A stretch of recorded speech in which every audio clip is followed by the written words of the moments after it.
Thank you so much to our wonderful pianist, Bruce Ruby.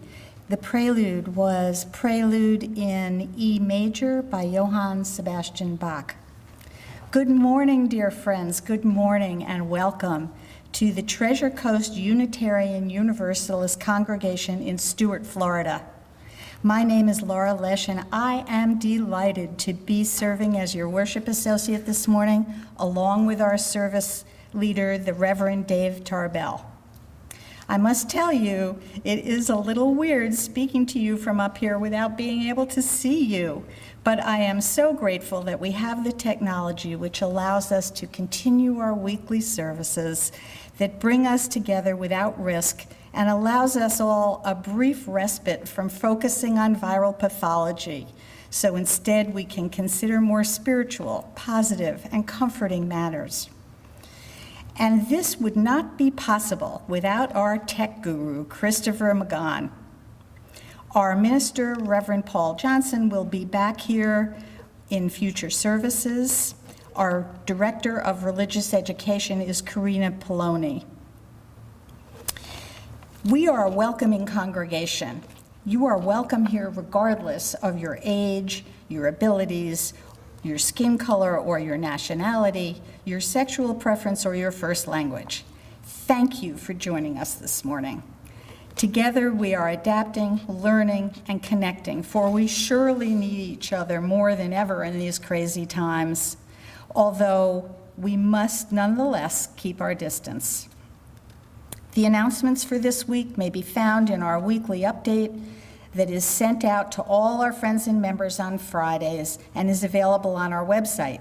You'll find a lot of useful information about coping with the current pandemic, as well as information about our congregation, so please do check that out.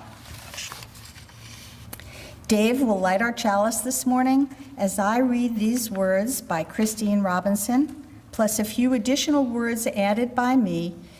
If you have a chalice or a candle at home, please join in and light yours along with us. We gather this hour as people of faith with joys and sorrows, gifts and needs.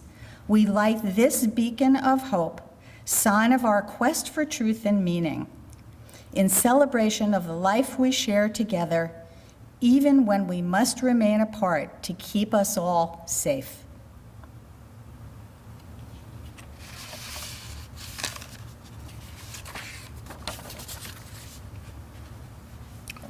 Our opening words this morning are a poem by William Butler Yeats, famous poem, The Second Coming.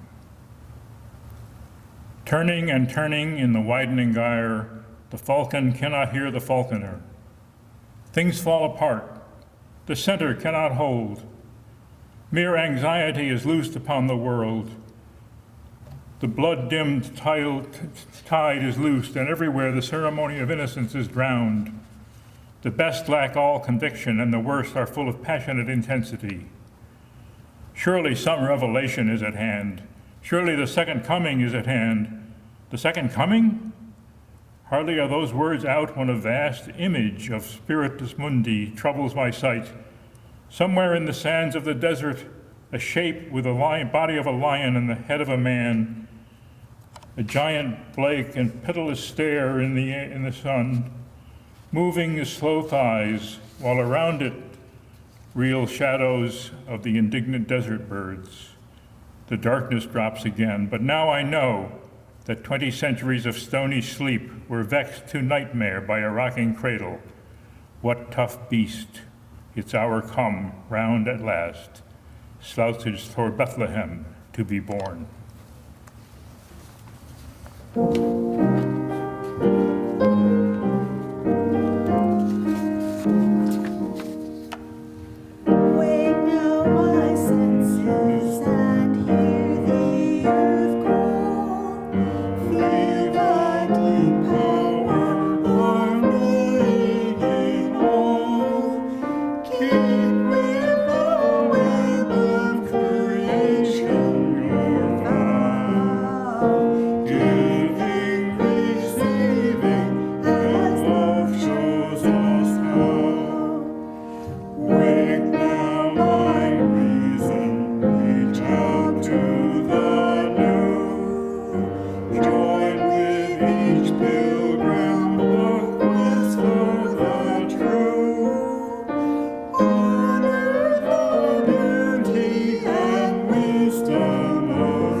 Please join now in declaring our affirmation, first in words, then in song. Love is the spirit of this church, and spirit is its law. This is our great covenant, to dwell together in peace, to seek truth in love, and to help one another.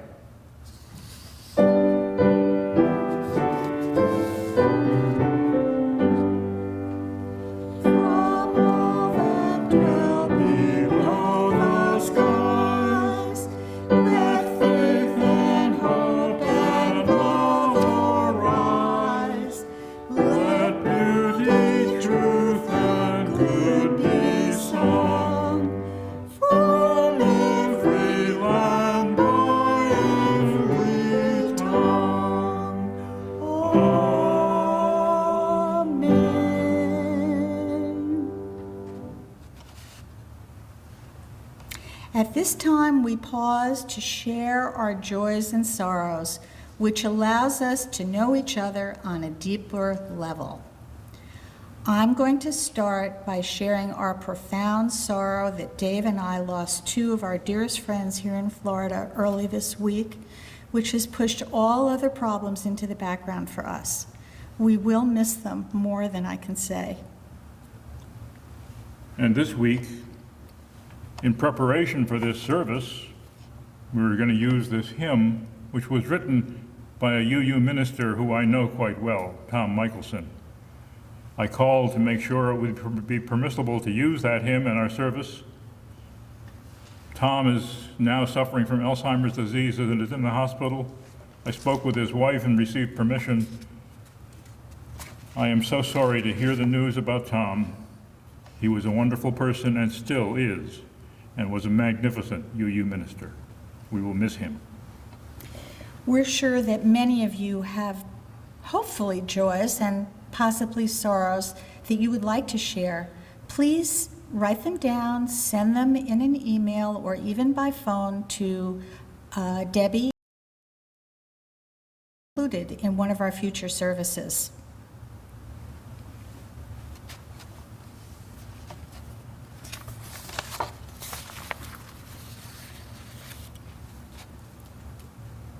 People sometimes say that Unitarian Universalist religion can't be a real religion because we don't believe in anything.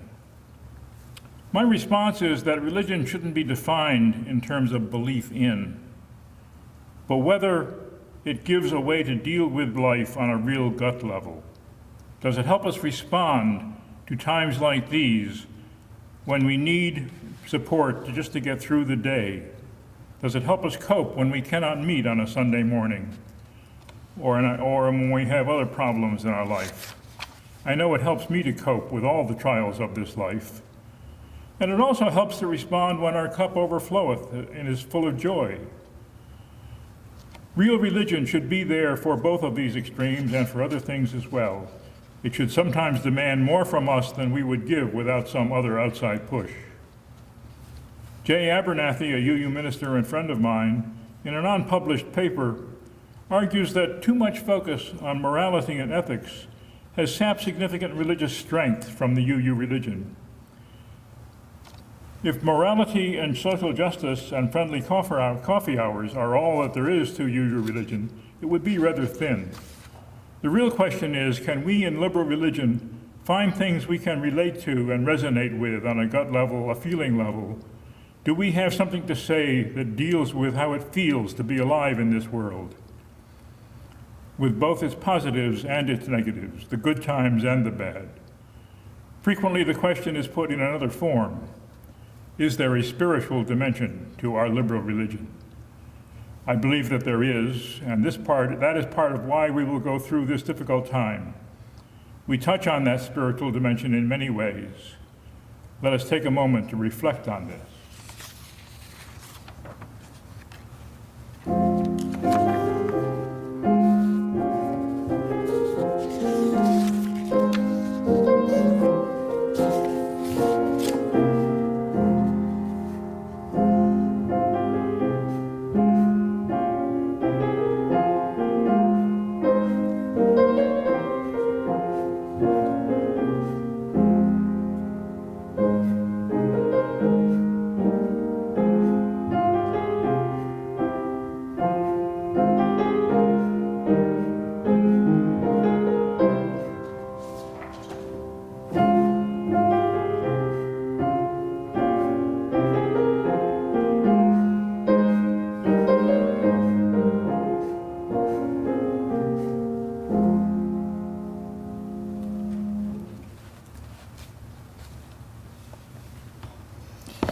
Thank you, Bruce.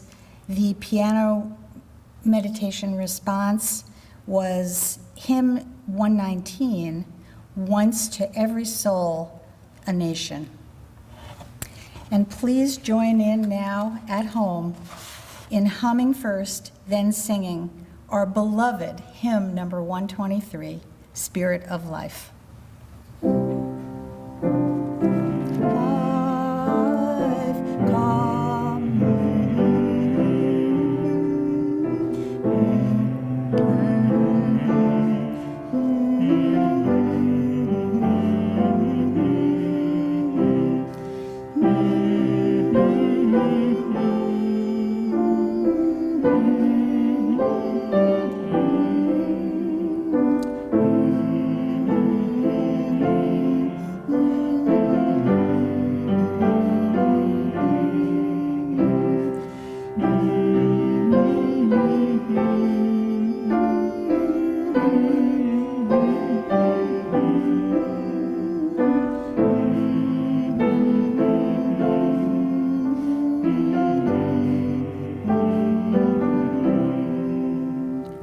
Spirit of life, come unto me. Sing in my heart all the stirrings of compassion. Blow in the wind, rise in the sea. Move in the hand, give you life, the shape of justice. Roots hold me close, wings set me free.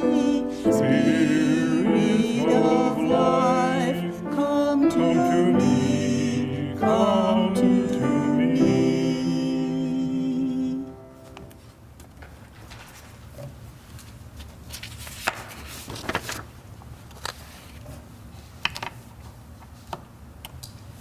A theologian who I sometimes meet at denominational events, Jerry Stone, wrote a book a few years ago that tries to deal with the spiritual dimension of our liberal religion.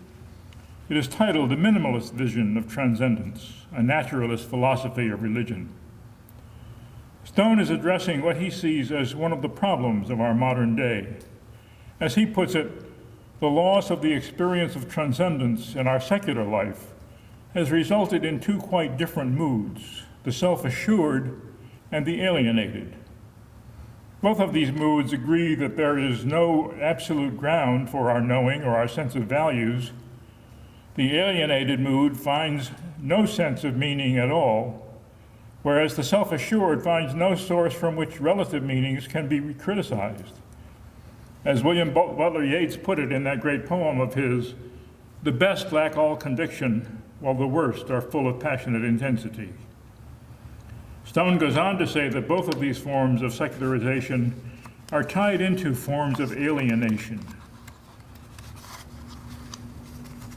Excuse me.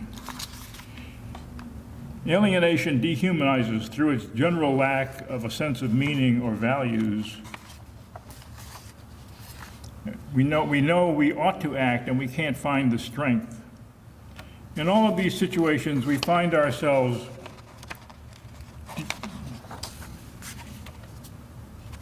dealing with things that we don't know how to cope. The images of the falcon and the sphinx in Yeats' poetry might suggest something. Stone is pointing to the way that modern secular society has separated the rational and the bodily felt dimensions of reality, putting all significance in the former and relegating feelings to the unreal, merely subjective. What Stone was trying to do in that book of his was to look at experiences that we are all familiar with and give them a stronger sense of meaning and significance by tying them together and pointing out that they do have a religious dimension. At the same time, he was trying to be careful to suggest that there was nothing in any way supernatural about this. There are times when we all find ourselves hurting and need help. There are times when we find inner strength that we didn't know was there. There are times when this life seems to ask more of us than we can bear. And there are times when the world seems to give us strength in ways that we cannot explain. There are times we find ourselves called on to take up the issues and causes just because they are right, and we feel that we have to act. And then there are those times when we know we ought to act and can't find the strength. In all of these situations, we find ourselves dealing with aspects of the world that are not explained by our ordinary sense of how things work. We find ourselves in an encounter that involves aspects of the everyday world that are not so everyday. They are what Jerry refers to as encounters with the transcendent. By transcendent, he doesn't mean something supernatural. He means those aspects of this ordinary natural world that reach beyond our ordinary ability to explain. Stone's notion of transcendence is relative to our ordinary understanding. And by that, he has mainly in mind the dominant cognitive mode of our modern age, which is scientific understanding. Ever since the Age of Enlightenment, we have been dealing with a form of explanation which is based on those kinds of things which can be given meaning in mathematical form, primarily, especially in the sciences. And by transcendent, Stone is pointing to those aspects of our ordinary experience that are not well accounted for in that form of explanation. There are times when something happens that with the feeling of the miraculous. A few years ago, a friend of mine was diagnosed with a serious form of cancer, and the doctor gave him a life expectancy measured in months. He was a good patient, did everything that the doctor recommended, and we all expected it would not be long. But it is now years later, and while he has a number of health issues, he is dealing a full life, only occasionally impacted by medical problems. That is the kind of thing that makes you feel like you've been especially blessed. Something has happened that can't be simply explained. It's not impossible, but it's rare. When blessings of that kind come, you might feel that there are powers at work in the world which are not just the ordinary. Then there are those times when you are dealing with tragedy and someone steps up and says just the right word. They can't make the pain go away, but they can let you know that you are not alone. It can be one of the greatest blessings of all life to get that sense that someone is there to help you, not to hold you up, but to be there with you, to be aware of how you feel. You also can help other people that way. You can make magic without being a magician. We all have the ability to give each other the blessing of recognition and sharing. And when we perhaps are aware of that, we are aware of something beyond the ordinary. There's a quieter side of this kind of thing also. There are those elements in the ordinary world that just bring us an emotional sense of sustenance out of proportion to anything that we can give an ordinary explanation to. Last summer, Laura and I spent a few weeks in western Massachusetts near Tanglewood. And one late summer evening, we sat on the great lawn at Tanglewood while Yo-Yo Ma played all 6 of Bach's suites for solo cello. Bach's music is one of those things that can give one the feeling of being in the presence of something magical, as our prelude this morning did. Even more so when this kind of a thing is played by someone like Yo-Yo Ma. That kind of experience is an example of what Stone was referring to. It goes way beyond explanation in mundane terms. What is key here is that for most of us humans, there are times and places when that sort of feeling comes through in a special way, with some aspect of the natural world speaks to us in a way that is beyond the natural. One of the things that Stone stresses in his book is that our need to learn and be open to the transcendent. What does he mean by that? He uses 2 key phrases in talking about that. One is what he calls generous empiricism. The other is sensitive discernment, really being sensitive to our surroundings. That second phrase comes from Stone's former professor, Bernard Melland, a liberal theologian who taught for many years at the Chicago University. One of Melland's key ideas was that we live more deeply than we can think. He was making the point that our ordinary experience includes elements that we don't know how to explain with cognitive thought. We can just get just so far when we try to analyze things in those terms, and it never is a complete description of everything there is to be found. With all of us, if we can stop our hurried rush through the world and take time to be aware of what is around us, to be aware of the feelings that come through beyond the ordinary, it'll give us a sense of what Stone was pointing to, that which reaches beyond the ordinary. That's the kind of thing which sometimes can be captured in the work of our poets and music composers and great artists. We cannot individually be poets, but we can sometimes react to the world in a way that is sensitive to those powers and senses of feeling that resonate. If we leave ourselves open to that sort of thing, we are open to something powerful. It is a great loss if we cut ourselves off from that. So we must try as we live to be aware of those deeper aspects of experience that can resonate in our soul, even if we cannot give them a thorough and complete explanation. They are the religious dimension of this ordinary world. It is what's important to keep us alive and to let us have a meaningful life.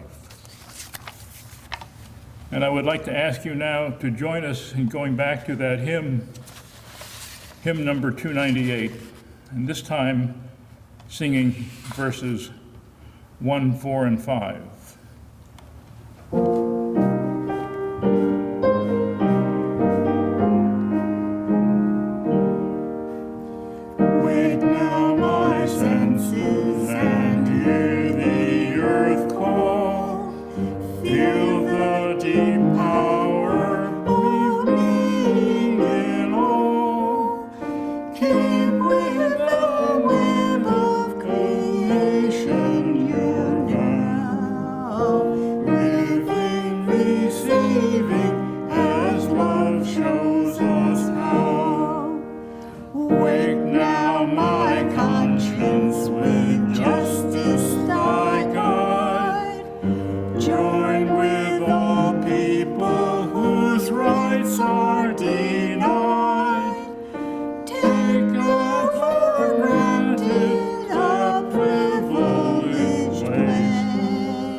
Each week at our usual on-site services, we invite you to join into the spiritual practice of generosity as we take a collection which supports our congregation and all the programs and events we offer here. Although we currently cannot gather in large groups for worship services, our building does remain open for the office to function and a few activities such as cooking for the homeless in our community. Our expenses are ongoing, if not increasing. Our pledge drive is way underfunded, and we have not received any new pledges in the past 30 days. While our income is drastically reduced without these weekly collections. So I appeal to you. I am asking you, please send in your pledges, send in your contributions and pledge payments, either by mailing a check to the church office or by using the bill pay option at your bank. We hope this, we need this, and we most sincerely thank you.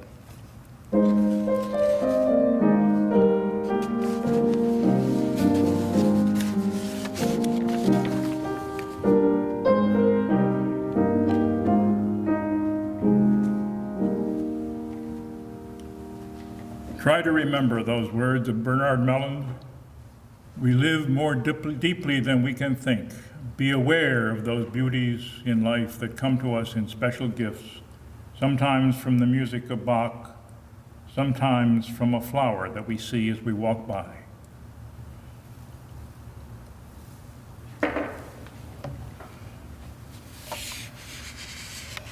Our postlude this morning is a piece by Rachmaninoff, Opus 27, number 2.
Wow, Bruce, that's what Dave was talking about. Thank you. Well, we will be back with you next week with another service, and in the weeks to come, we hope you will all be back with us as well. Have a great week and be safe.